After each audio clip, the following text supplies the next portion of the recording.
Let's just go. Okay, Yeah, we're ready, Scott. we're ready to go. Okay. Yeah. All right, everybody. Okay. Cuyahoga County Public Works Procurement and Contracting Committee meeting for Wednesday, May 20th, 2020 will be called to order. Roll call, please. Calling the roll, Mr. Tuma, Here. Mr. Miller, Here. Ms. Conwell,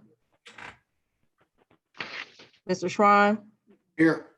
Ms. Baker. Here. There is a quorum. Okay, Madam Clerk, thank you. Is there any public comment for this morning's meeting? No, Mr. Chair, no one has signed in. Okay. And could I have the approval of the minutes of the March 4th, 2020 meeting? I'll make a motion to approve those minutes. Could I have a second? Second. We have a motion from Councilman Miller and a second from Councilman Schron to approve the minutes of the March 4th, 2020 meeting. All those in favor say aye. Aye. Opposed, nay. The ayes have it. And Madam Clerk, if you could please read the first matter referred to committee. Resolution number 2020-0095, making an award on requisition number 47599 to Duck Fabricators Incorporated in the amount not to exceed $1,376,400 for fire and smoke dampers, combination fire and smoke dampers, and systems inspection, repair, and replacement services for the period 5/1/2020 through 4/30/2023. Okay, and do we have a representative from the administration to discuss this resolution? And we do. And could you just please state your name for the record? Nicole English with Public Works. All right, Ms. English, if you could give us an explanation as to this resolution, please. So this is an award off of an RFP. There was 2 proposals that were submitted and reviewed, and this one was approved with Duck Fabricators. This is a 3-year contract, and the work is per the Ohio Fire Code and also by County Ordinance 2013-0027. So this is a requirement that even the County Council has put on us. And so this contract will be to maintain and repair any fire dampers in any county-owned facilities. Okay, and if you could just explain what a fire damper is for those of us who are not. So these are in place in our buildings, sort of behind the walls in order to stop fire from spreading. So in large buildings, they use these. And I think years ago, there was some concern that they weren't necessarily being taken care of. This is, before county council time, and that's why they had passed this ordinance to be sure that we were staying in line and making sure they were all inspected, up to date, and in working order. So there was a previous contract with another vendor. This is a new vendor this time. The cost is very similar to the previous one.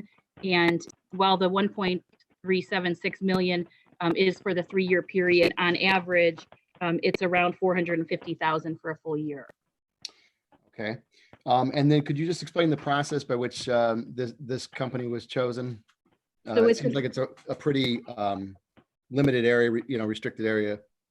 Yeah, so there was only 2 that submitted, and so it was an RFP which scores both on quality and on price. So pricing had a piece of the scoring component, and then we look at their background, the firm's background, how much work like this they've done before, the staff that they're going to propose, and their staffing plan. So those were all evaluated by our selection committee, which is similar to how we do all of our RFQs in Public Works too. And then this company was recommended for the award. Okay. Are there any questions from my colleagues on this? I have Yes, this is Dale. Okay, I heard Dale's voice, and then we'll do Councilwoman Baker. Councilman Miller, your question? Yes. So how do we have any knowledge of how many fire dampers we expect to be serviced over the life of the contract? How was the not to exceed amount estimated? It is based on a number. So we have 2,935 fire, smoke, and combination fire smoke dampers in the county buildings that are covered by this contract. So as part of the RFP, that information is provided, and then the companies provide their maintenance plan, which is how often they'll visit each of the fire dampers, and then there's a contingency quantity in there for any repairs that need to be made. So that some of the amount of money is set aside for repairs that would have to be made through the 3-year contract. So if I might, Mr. Chair, Sure. to follow up. Yes. How how much of the contract is for inspection and routine maintenance, and how much is for repairs? I'll have to get back to you on that. I want to say it's 50,000 a year is in replacement, but I'll double check on that and get that to you. Last 3-year contract, about 20 of the dampers were repaired or replaced. So we would have used a similar amount as far as our projection for how much money to set aside. But I can get you that exact number. So if the amount of replacements required is lower than we expect, we could spend less than the not to exceed amount. Exactly. But if we got an ugly surprise and a whole bunch needed repairs, you might have to come back to us for more money. Correct. Okay. Okay, thank you, Councilman. Ms. Baker? That was my question. Oh, okay, there we go. All right, Chairman? Mr. Schron? Yeah, when we talk about buildings, does that include our hotel and the convention center? No, just because the hotel, they maintain their building themselves, right, as part of our management agreement with the Hilton. They are responsible for the maintenance, and the convention center, the same thing as far as the CCCFDC.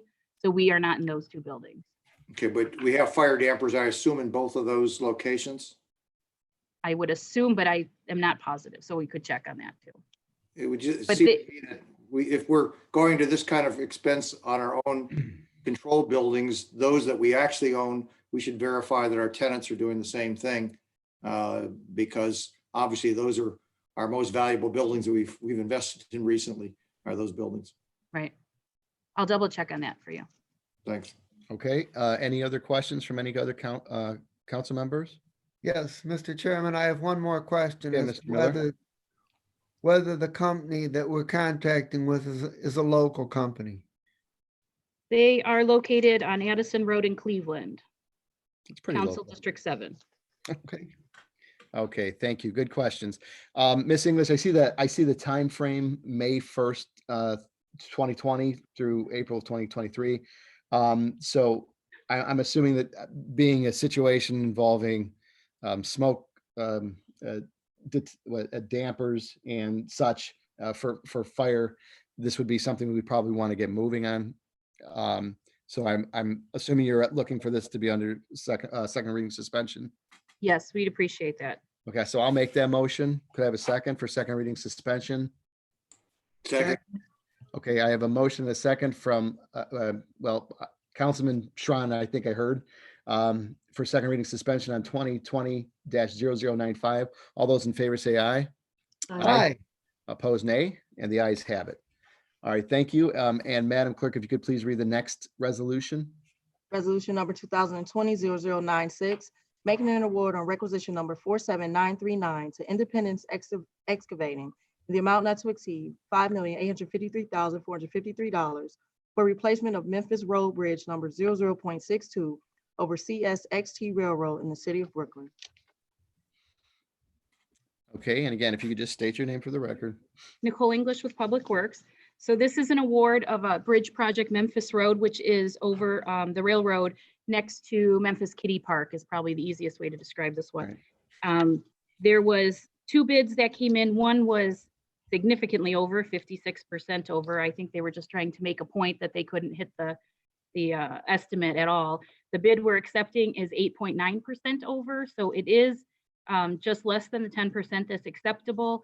However, this is a federal aid job, which has a fiscal year of 2020, which ends June 30th. So we need to get this contract to ODOT and awarded by the beginning of June in order to meet our fiscal requirements. So we are planning to accept the bid, even though it's a little bit high. We've talked to several contractors who didn't bid on the project, and they all were thinking the project was significantly more than what our engineer's estimate was, just due to the complications. There's a 36-inch water main that has to be relocated. Dealing with the railroad, as we've told you guys time and time again, it's really difficult. Contractors know that. So I think there was just a lot of risk in this project, which is why we're seeing the high bids. There was 7 bids that were pulled. Contractors were looking at it. We had lots of questions all the way up to the end. So we know people were seriously looking at it, but only 2 got submitted. There is a DBE goal of 10%, which is set by ODOT, and the contractor is meeting that. The project is anticipated to start July 1 and go all the way through April 1 of 2023. It'll be some phased construction, so it is going to remain open in some sense, one lane traffic in each direction. So that's why it's a little bit more lengthy. We're not closing the bridge completely. Okay. Ms. English, is this part of an ongoing project? I mean, I think I've heard the Memphis Kitty Park. Yeah, right. So we had right-of-way acquisition on this job. So we Okay. brought that to you before. We filed on, I believe, one of the properties. So, you've seen it several times just related to different council actions. Okay. And then could you just explain the ODOT, getting this to ODOT and the breakdown as to how this is going to be paid? So it's, in general, it was programmed at 80% federal. However, because the costs have gone up, now the federal participation is about 55%. However, we were able to secure issue 1 for a 20 more percent. So it leaves the county with 25%. So it's slightly more than we initially budgeted of a 20% county. But at least, we are still getting 75% paid from other sources. And then ODOT's fiscal year ends at the end of June, but they need the signed contracts in their hand by the beginning of June because they have a process to go through to file in order to meet their fiscal year. So they have pushed us to get this done in time to meet the fiscal year, even in light of what's going on. They're still having to hit their commitments just like we are trying to hit ours. So that's why we're still pushing for an award. I don't know that if we had extra time, that we'd even get a better bid. I think the contractors have all told us this is complicated.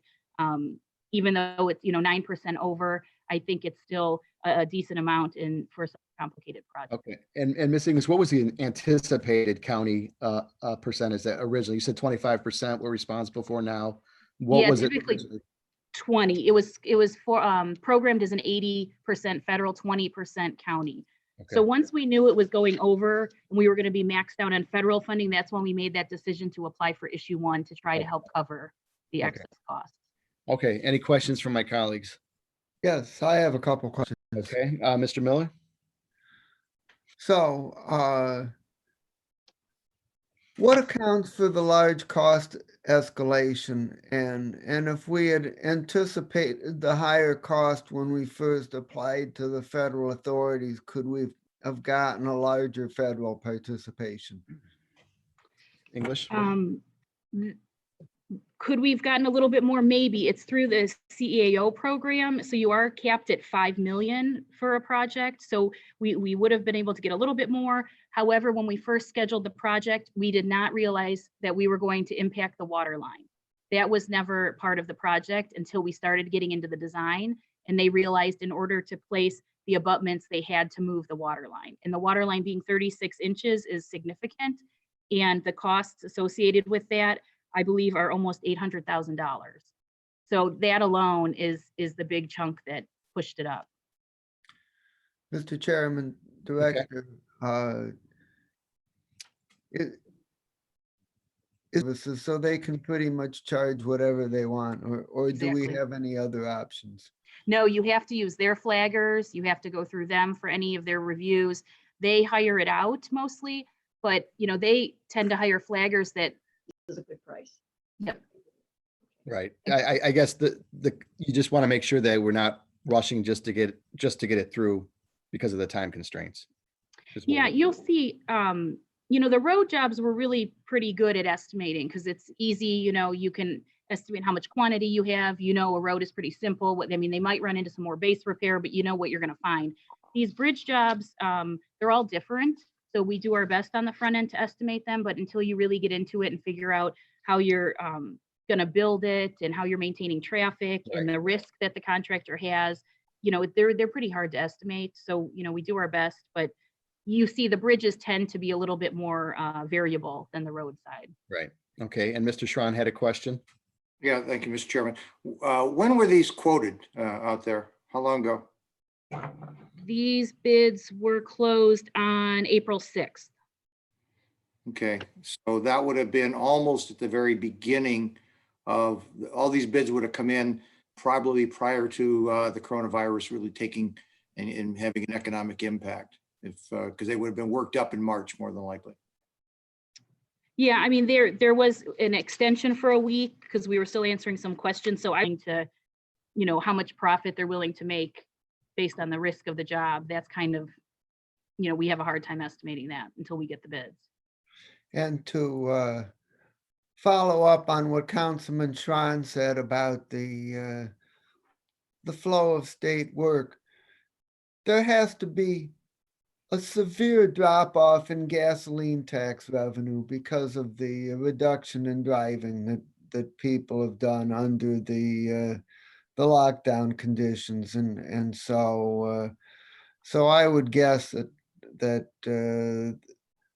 would result in some reduction in how much money the state can put out and how many state projects can go forward, how quickly.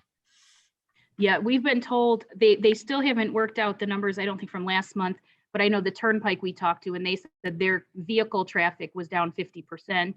Oh, And the truck traffic only about 2%. So the trucks were still going, but their tolls were way down. And so I would think that in turn is a good indication of what we'll see on the gas tax. Lucky for us, though, we get very little of our money from the gas tax, about 3 million a year. So we don't think we'll see a huge drop. Most of ours is license tax. And, those are slow. We think they'll be delayed a little. The BMVs were closed, but we do think they'll catch up later this year. So we're hoping that our revenues are at least, pretty stable from the road and bridge side. BMVs are reopening on the 26th. Yep. But the governor is telling people, don't everybody flock there all at once. Right. The grace period is still in effect during the emergency, and so they're trying to tamp that down a little bit.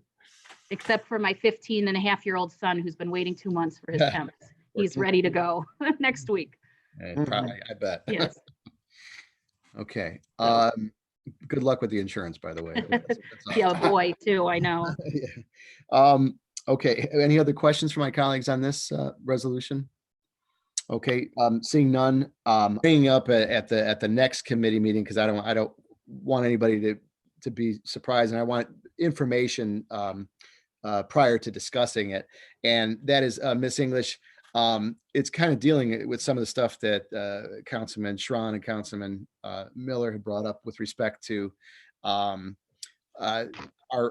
revenues and such. And it's my understanding that there is some money in public works in a reserve, and I just wanted to. I don't want to go into that right now, but I'll do a letter requesting some information. I just want to get some information as to what those amounts are and how they've been used in the past, or what any future plans are for reserves in a time like this, if necessary at all. But I just thought it's something that it was brought to my attention. I just want to get some verification and clarification on that money that's sitting out there, if it's sitting out there.